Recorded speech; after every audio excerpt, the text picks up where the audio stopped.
You will receive regularly some suggestions from Beyond in order to change your base prices or some other settings for your listings. However, we strongly recommend you to have a look at your account at least once a week or every 2 weeks. So here are some tips in order to let you know what you should do in Beyond every week.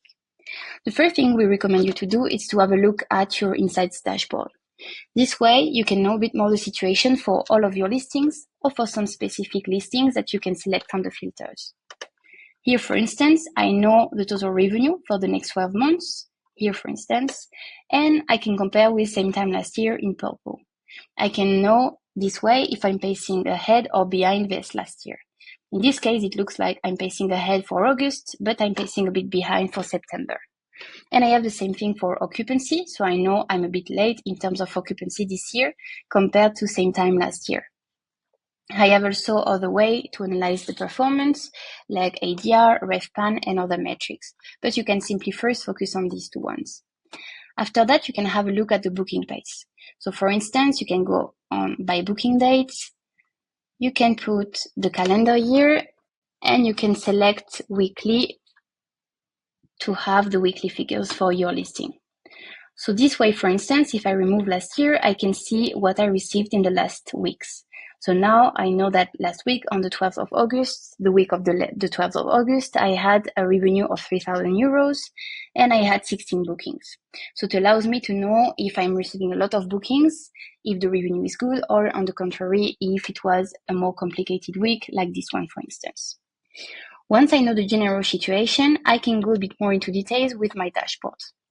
So here, for instance, we would recommend you to focus on 3 main columns. The first one would be the number of bookings that you received in the last 14 days.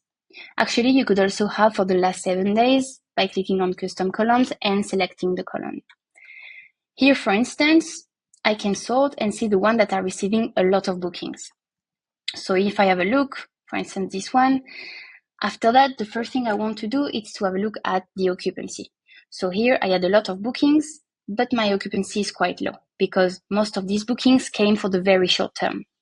So actually, I should not increase my base price. I should rather leave it as it is, but trying to be less aggressive with my time-based adjustments.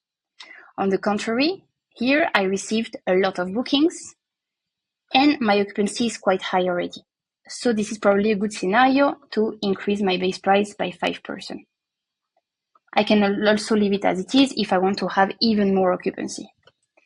On the contrary, if you're not receiving a lot of bookings, like for instance this one, which has not received anything in the last 14 days, of course, once again, the first thing to have a look at is the occupancy. So here, for instance, I know that my occupancy is quite low. Before having an action on the base price, you should first look at the minimum price. And this is why this column is helping you. Here, I know that for the next 90 days, my minimum is reached 83% of the time. So I am blocked by my minimum price 83% of the time, which means there is no fluctuation. So in this case, before having an action on the base price, I should actually reduce my minimum price or reduce my seasonal minimum price, for instance, for the next 2 months. This way, I would unlock the situation and probably have some bookings. But for now, it's useless to have a look at your base price. On the contrary, if you see that this percentage is quite low, as it is the case here, for instance, I know that I didn't have a lot of bookings, but my percentage is quite low, which means that I'm not blocked by the minimum most of the time. So in this case, if I want more occupancy than the one that I have right now, I can indeed now have a look at the base price and reduce it by 5%. But when a listing is pacing behind, the first thing you should look at is first your minimum prices. Most of the time, these are the ones that are blocking bookings from coming. So to summarize, the 3 columns on which you should look at are the number of bookings in the last 14 days or 7 days, the occupancy thanks to the health score, and the hitting minimum columns. This way you can already make some adjustments directly clicking here.